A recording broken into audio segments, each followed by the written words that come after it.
Oh, come on. It's still at Gatorland. It's late May. I don't know the exact date. It's like Sultan and Blondie here, Nile Crocodiles.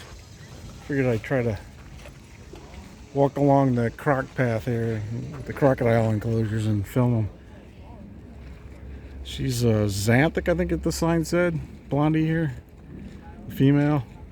I suppose that means yellow. I don't know, in Latin or whatever. And here's Sultan. He's a big boy. I think he's like over 11 feet, 12 feet, something like that.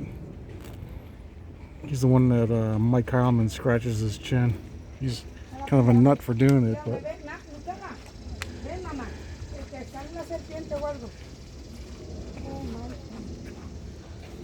here's our enclosure. Yeah, it's pretty big, but it's probably small for them. They got some land area there.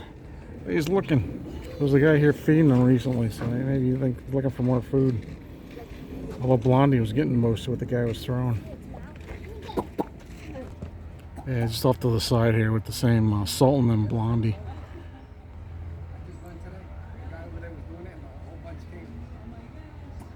Another view of their enclosure here.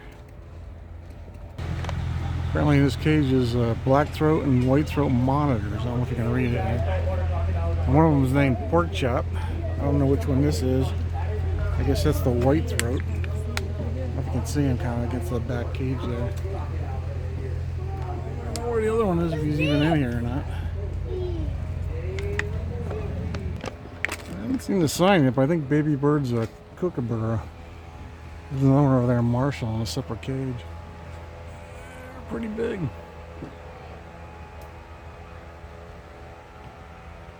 Got some water anyway. I'm seeing Marshall over here. Do I see him? Is he here? Well, yeah, there he is. He's looking out the cage.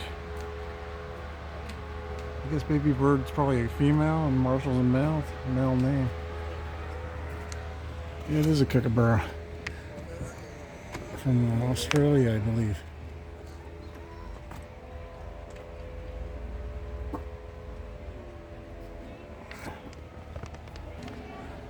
Apparently this is Dundee, the saltwater crocodiles enclosure. There's one just underneath it, right here there's one. I don't know if that's Dundee, I thought he was bigger. Is he hiding in the back somewhere? I don't think that's Dundee, but could be wrong.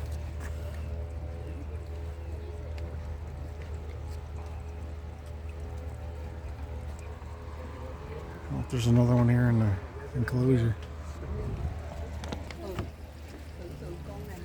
More than the saltwater crocodile.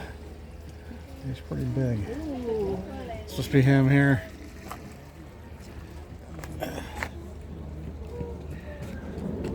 He's just chilling. He's got his girlfriend over there against the wall.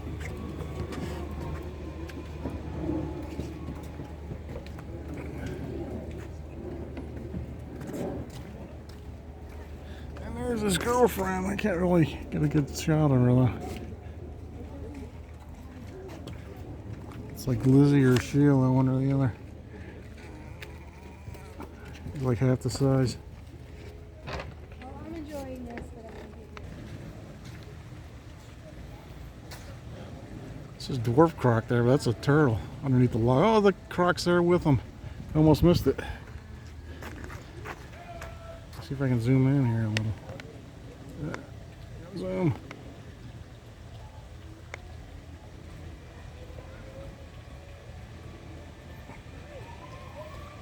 I'm too stupid to zoom. 2 times. There it is. Cute little dwarf crocodile and a turtle.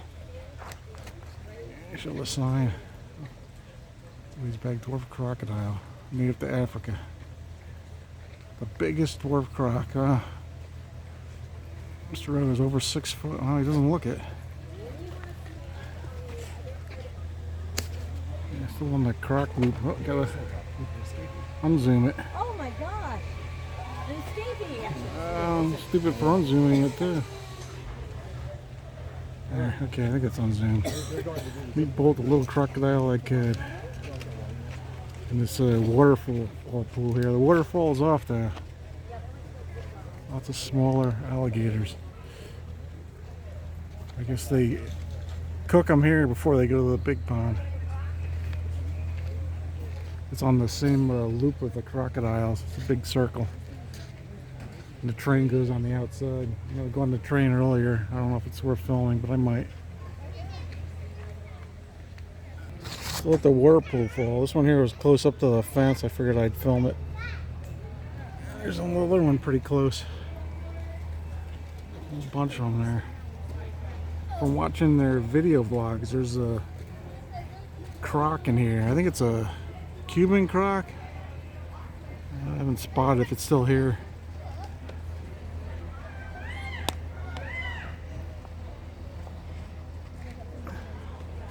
If I spot it, I'll film it. Hey, I wasn't imagining. Her name's May, the American alligators. She's a Cuban croc. I was right about that too. I haven't spotted her. Got the narrow snout. I think they're a little lighter in color, and she's probably bigger too, a little bigger anyway. I think she's an adult or close to an adult. So she's probably dominant here. But is that her? It's a little lighter in the back. And back to where I was before at the rainbow pool. They got not the rainbow waterfall. They got that waterfall turned off. I thought that one in the, let's see, it's kind of in the center there. I can't really see the screen too well. I thought that might have been the crocodile, but it's not. If she's in here, I haven't spotted her. And we got a Orinoco croc enclosure. They're supposed to be super rare. Try to get a shot of them. Gatorland Global.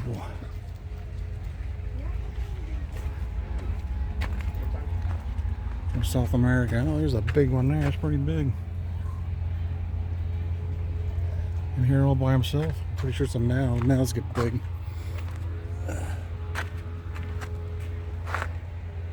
Misunderstood monsters.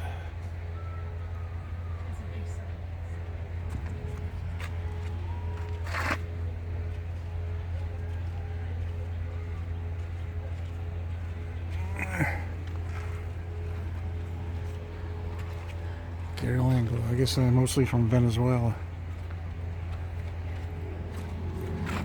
There he is. I didn't catch his name, but he's a big boy.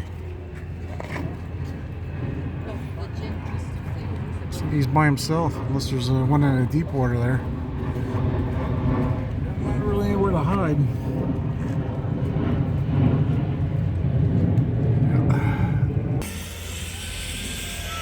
If I got them, I started coming out just to, I didn't have to film it when they got the camera down. Blah blah. I can't even talk. So excited. But yeah, the zip line tower, at least one of them, is right over the waterfall pool where the smaller alligators are. I filmed quite a bit.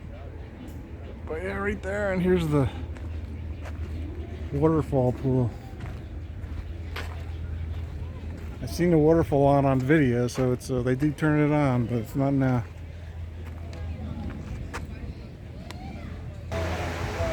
Here's Adventure Hour. I'm right near the train station. I'm fixing to go on that next. Where I film it, North Breeding Marsh. I think this is where they shoot a lot of videos. It's near where the foxes are. I didn't see any foxes, so I didn't film. And like a wash your hand thing. I guess that's for when you feed the gators raw meat and stuff. Stopping gators, swamp buggy. I'm thinking of taking the swamp buggy. I think you get the tickets there in Gator Joe's. Yeah, film here real quick. These black vultures looking for food. Yeah, I think this is where they have do a lot of their videos. They come up over that little ledge there. I don't know if the water's lower than it normally is, but sometimes they have trouble. Coral, it's smaller than I guess it goes out behind the trees here. Yeah, there's like a couple parrots or macaws here. I don't know what they are. Right in front of the train station. I sat and was going to wait for a while, but I got tired of waiting. I'll come back and ride the train. Yeah, right across from Adventure Isle. Yeah, next is this African spur thigh tortoise. Hope he's here, because I filmed the sun.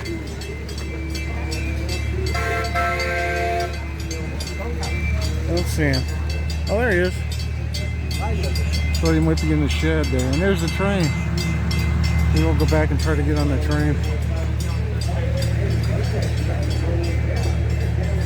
And here's the breeding marsh. I was there earlier. I was filming the birds. A separate video. Pretty cool boardwalk and some big gators there.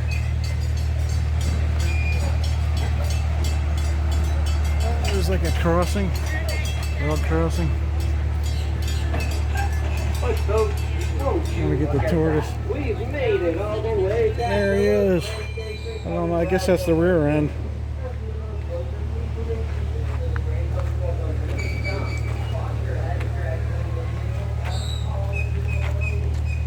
Well, guess I can be bad and come out here. There's the tortoise. I'm close to the tracks here. I probably shouldn't stay here very long. But the train just passed, so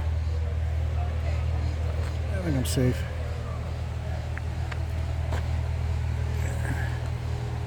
And I'm gonna try to get on the train. On the Gatorland train. In the station. There's the Adventure Isle.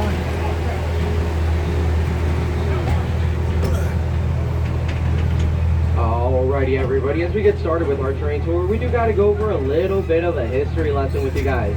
You see, this park was founded back in 1949 by a gentleman named Owen Godwin. He originally called this place the Florida Fish and Wildlife Institution. And that's a great name if you're trying to take your kids to some boring old boarding school. But we weren't that, you guys. We were Central Florida's first wildlife attraction over here. About a year or so later, Mr. Owen decided to change that name to Snake Village. And, well, instead of attracting people, he actually scared a lot of people away with that name. The average family of four back in the 1950s did not want to go to a village full of snakes, guys, and guess what? I don't really think that we do now. So Mr. Owen felt stumped once again, but this time he decided to ask his lovely wife, Earl, for some help. Their conversation went a little something like this. Danger, danger. Owen, darling, I think you might be overthinking this name stuff way Sounds like too much. Diesel. You got a lot of land and you got a lot of gators. Real simple now, but why don't you call this place Gatorland?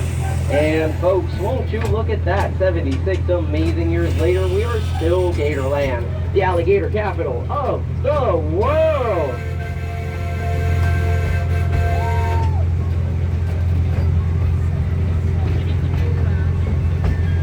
But folks, with a name like Gatorland, people think that we only cater to the gator over here, when that's not truly the case. We have all types of crocodilian species with a couple miscellaneous animals here and there.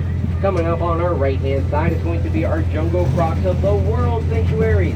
Home to our Orinoco crocodiles, our Cuban crocodiles, our Nile crocodiles, and the first four that we're going to be seeing today is the saltwater crocodile, the largest reptilian species on this planet. These guys can reach lengths anywhere between 16 all the way up to 22 feet long.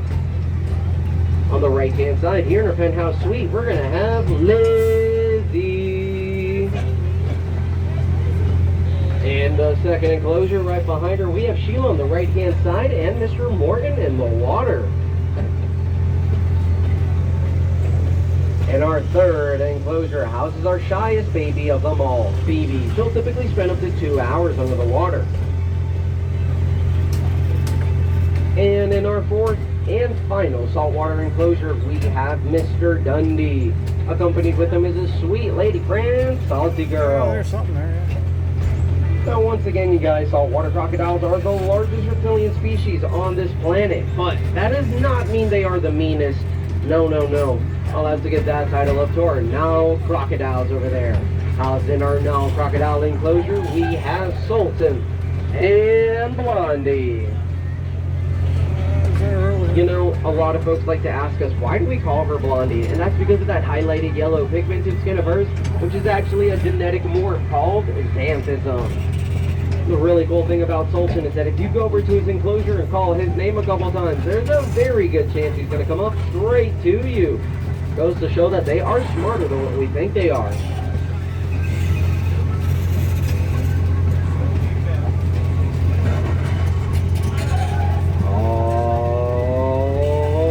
Alrighty, everybody. As we pass through these wooden gates, I want to welcome you all to Piney Woods, our large mammal enclosure. Piney Woods is modeled to look like an old-timey Florida homestead farm-style life from the 1800s. You have your swamplands on the left, your fertilizable lands on the right. And, well, guys, this really wouldn't be a farm without a couple cattle. But here at Piney Woods, we have a little bit more than just cattle. On the left-hand side is the answer. You guys might have spotted out that really tiny little donkey over there. Well, that tiny little guy is actually 20 years old, and his name is Felix. He used to be at our park's petting zoo, but is now retired and living in a great life here at Piney Woods. While on the right-hand side, right by that feeding area over there, you're going to be able to spot out those two bulls with a large hump on their back. Those are our Indian Zebu bulls, Mason and Dixon. And that large hump on their back works the same way as the camel, storing sugars, fats, and amino acids to go up to a month without food. A month without food. Can you guys believe that? Imagine if we could do such a thing. Do you know how much money we'd save on the grocery bills? Yeesh. Boy, it's a nice bull. Doesn't attack the train.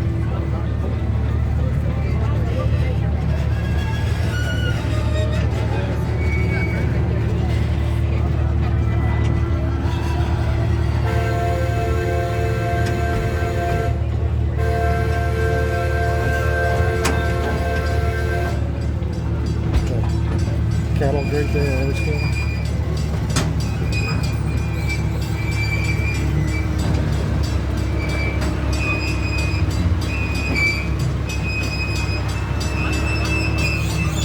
Bridge or something?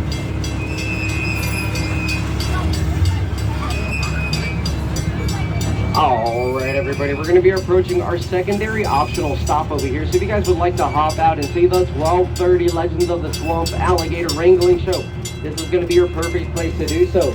Or if you have those green Greater Gator cards and would like to take a picture with the star of the show, the alligator, this is also going to be the place to do so. As we approach closer, please remain seated until the train comes to a complete stop. And watch your head as you're exiting the vehicle. Yeah, we're going to stop.